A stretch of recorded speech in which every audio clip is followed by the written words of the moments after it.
Hi, good afternoon, everyone. It's just gone quarter past, I think we'll get started. Thank you for joining this afternoon's session on how can data show value in L&D. My name's Hugh Carter. I'm a Senior Development Manager with Rosetta Stone. For those of you that are unfamiliar with who we are, what we do, we're a global language provider, language learning, language training, working with a range of different organizations and institutions, so corporate, government and education bodies as well, fundamentally to resolve language issues, language barriers, so day-to-day communication issues that we see. What's that got to do with data? Great question. So we have quite a unique visibility on the way in which people learn languages across the world. Every single click within one of our platforms is a data point for us, and we spend a lot of time analysing that data, looking at how people learn languages, which particular exercises are popular, why they're popular, how well people are progressing in the key areas of language acquisition, so speaking, listening, reading and writing. And for that reason, it allows us or gives us a very particular view on the way people learn. And using that information, we try and look at three fundamental aspects. So firstly, we want to understand how language is impacting your business, how it's actually impacting your employees, and then of course how the employees are enjoying the platform itself. And naturally they're all intrinsically linked, so we're going to see continuations throughout the three of them. I wanted to start with this. Some of you might have seen this. So it's a few years old now, so essentially what this is was in 2015 the World Economic Forum did a massive survey to try and understand what would be the most sought after skills in 2020, so only next year. The most interesting thing about this is that every single one of them are soft skills. There's not one single hard skill on that list.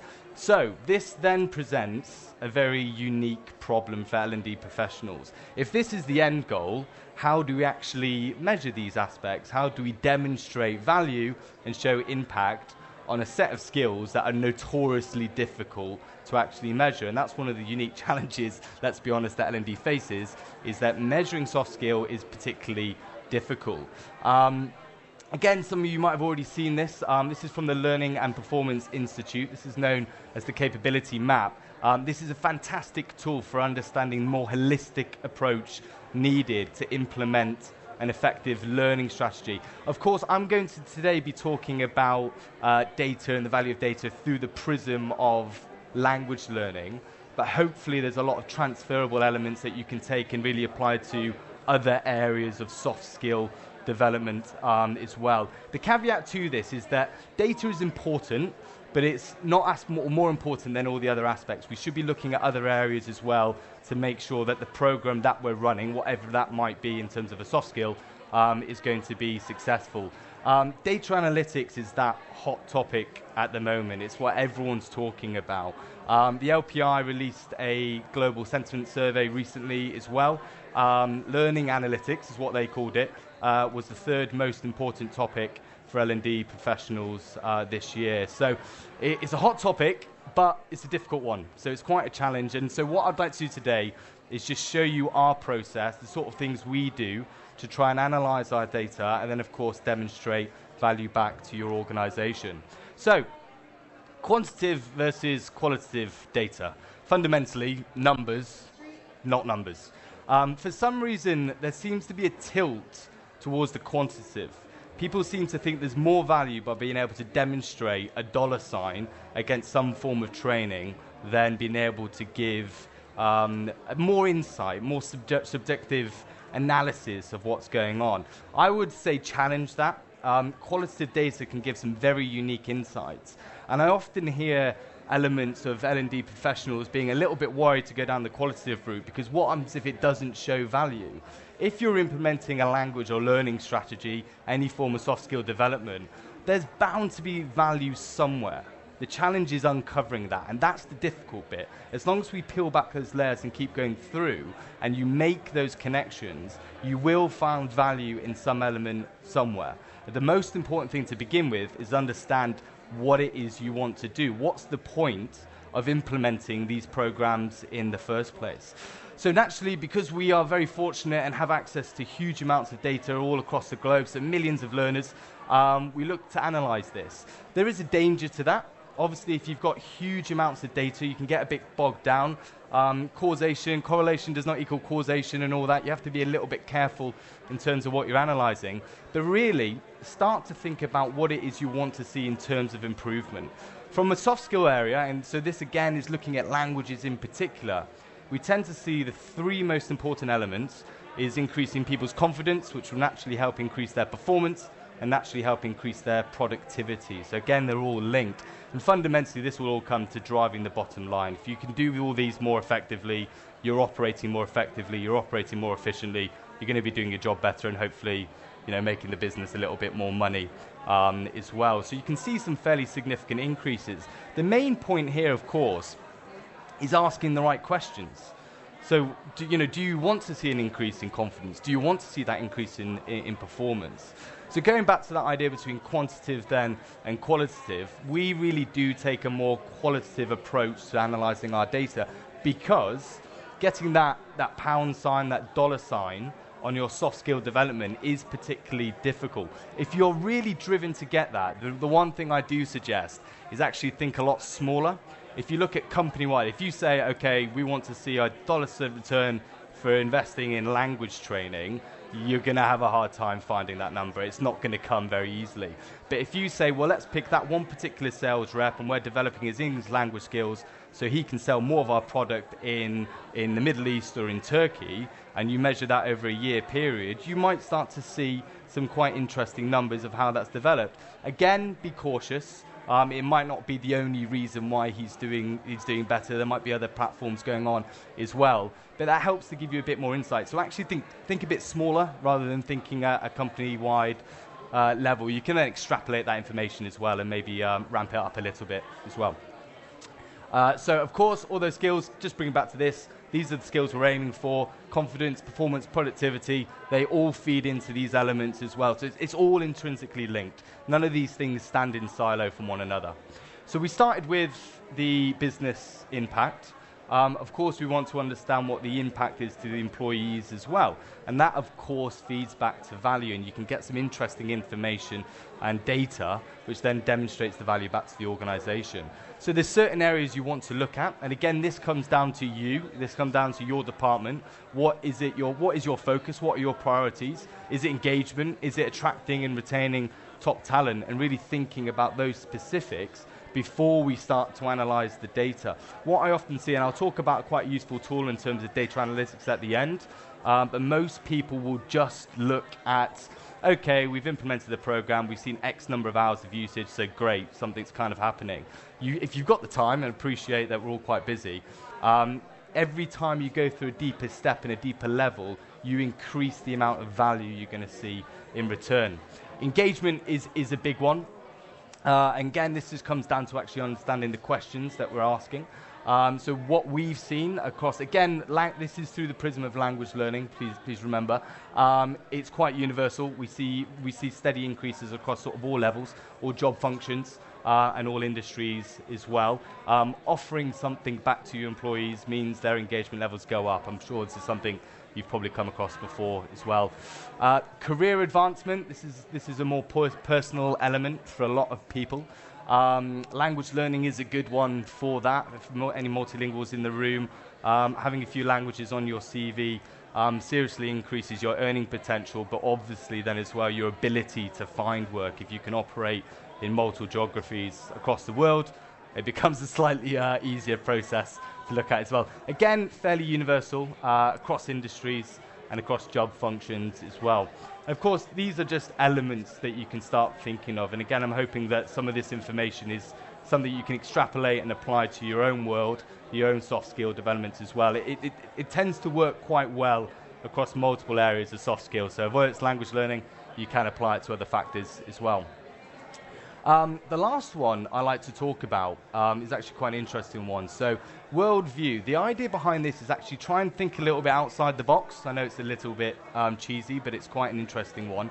What most people don't realize when they start learning a language, again as an example, is that it massively increases your worldview. It gives you experiences and opportunities that you wouldn't have had previously. And what that allows you to do as an individual is approach problems from different angles. You now have a whole host of other experiences. And again, interestingly, the common idea in languages is that you actually have a slightly different personality depending on the language that you are studying. My background, is actually in linguistics and particularly second language acquisition. The main reason I went to Rosetta Stone is I could get my hands on this data and I could try and understand essentially the way the world learns languages, if you're interested at all. But worldview is great. I mean, it's that idea that there's something more going on. There's other ideas that you can look at, and data allows us to do that. Again, this is qualitative rather than quantitative. But again, you can, if you want to look at the quantitative stuff, think smaller, look at those individuals, and try and get some key examples from that. Demographics is actually quite important as well. So looking at your workforce, where do they fall, particularly in terms of age. Culture comes into things very significantly as well, and understanding how that impacts people's learning tendencies is quite important as well. Millennials, again, I brought this up because this is everyone's favourite subject. Quite shockingly, in a few years' time, so 2025, 75% of your workforce will be millennials, and their top perk that they look for is learning and development, training and development. This is Fosway Group yesterday just released a new survey as well, looking at really what people are looking for in their workplace, and training and development, coaching as well, was very high up on that list as well. So when you're looking at your data, you want to be thinking about how different demographics, different age groups and different cultures will be impacting the data that you're collecting as well. Again, a little bit of caution's needed. You can't be jumping to conclusions just because you have certain assumptions. So getting other team members involved as well, so you can look at it more holistically, can go a long way to making it more successful as well. So this comes back, so a bit more writing on the board now. This comes back to the idea of the need for planning. So in the language learning world, what I often see is an organization will be aware that they have some form of language barrier somewhere, and it's a challenge that needs to be addressed in some format. So they think that by going out and just offering out language learning, it will kind of work, and hopefully it does. The reality is, unfortunately, it doesn't. What we've very clearly noticed is that there tends to be a bit of an over-reliance on digital platforms. The human element is fundamental. When the more times your key stakeholders are involved in deploying and implementing these programs, the much, much greater success you'll see. We've seen that time and time again, without doubt. And of course, that comes back to being able to understand the data, but fundamentally what impact you want this to have. If it's having an impact on your business, on your employees, and their learning experience as well. So start with planning. So these are just some of the things we consider important to implementing a successful language platform. Again, I'd probably say you can extrapolate a lot of that and apply it to other areas of soft skills. So understanding the value of learning, as I said, to your organization is step number one. But it tends to be quite a reactive approach. Like I said, they know there's a problem, so they kind of have to do something, and things are rushed through. But if you take time to step back and really analyze what's going on, the project will be much more successful in the long term. Another caveat, soft skills tend to be, in terms of time frames, unfortunately, a much longer duration. The average time spent to learn, let's say, a language like Spanish from scratch is anywhere between 5 to 7 years. So a little bit of patience is going to be needed when you are collecting this data. You're not going to see massive impacts overnight in larger groups. You might see some individuals that have a natural aptitude to language learning progress very quickly, but others might struggle a little bit more. Identifying your needs, ensuring the technology is understood. That sometimes people just skip past this stage. It's quite important as well. This also comes back to data, being able to collect it more effectively. But obviously, if you're working in different geographies, different areas of the world, some people don't have access to smartphones. So when you're implementing a learning strategy, a learning program, and you just assume it's going to work digitally, even there's a few sort of aspects you do need to check first.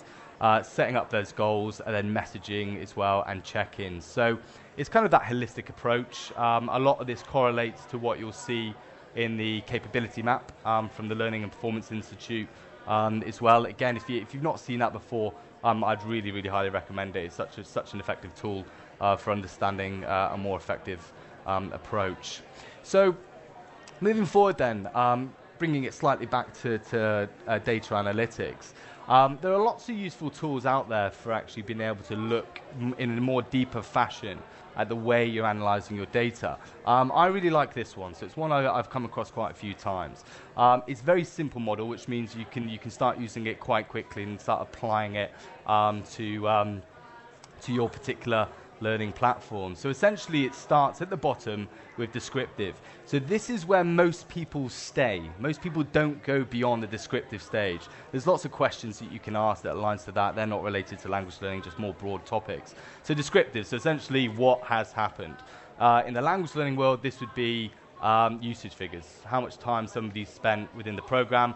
Yes, they've spent 5 hours this month, so it must be working. Great, let's just carry on. It's okay, it doesn't offer a great amount of value. The next stage is diagnostics. Why has that happened? Looking at particular patterns and trying to understand their impact on the data. And then obviously the end learners itself. Again, this links back to business impact, the impact to the employees themselves and their learning experience. And then starting to be more predictive. So if we carry on going the way we're doing and we're not changing anything, what will happen? And again, some more questions. I won't read through those, but you can see them available there. So this is a really interesting one, and we've done a lot a lot of studies quite recently with a few of the organisations we work with, looking at usage figures over certain time periods, but correlating that with human involvement. So when key stakeholders left, when certain messaging was changed, all these key aspects, and it's as clear as day. There are peaks and troughs in usage figures when you see active involvement from stakeholders and non-active involvement from stakeholders. It's really quite obvious. And then finally, being prescriptive.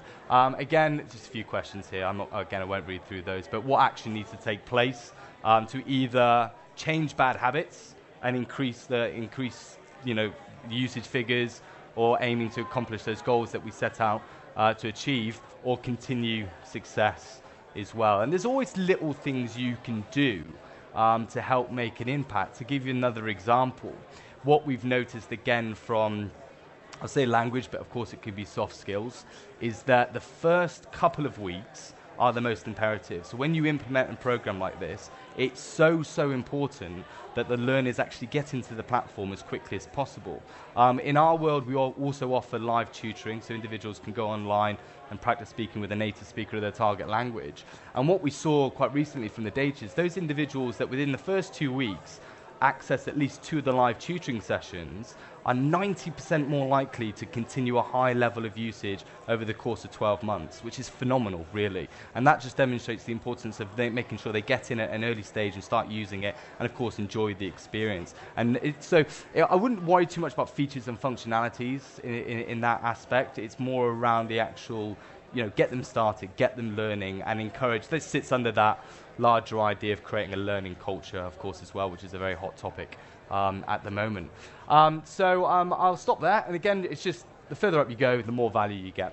Quite simple. So it's a fairly useful tool, a fairly simple tool. There are others available as well. So the challenge really is before you. Like I said, it is a challenge. Measuring soft skill development for L&D and professionals is difficult. Fundamentally, the reason we're doing it is to try and justify the spend as well, and obviously demonstrate the value of your department back to the organisation. But the more work that goes in, the more reward comes back as anything else. So I'll stop there. I'll open to any questions. Our stand is just there, so if you do want to come speak to me a little bit more. If you'd like a history lesson on the Rosetta Stone as well, I can give you that, which I quite enjoy, but it's up to you. So thank you very much.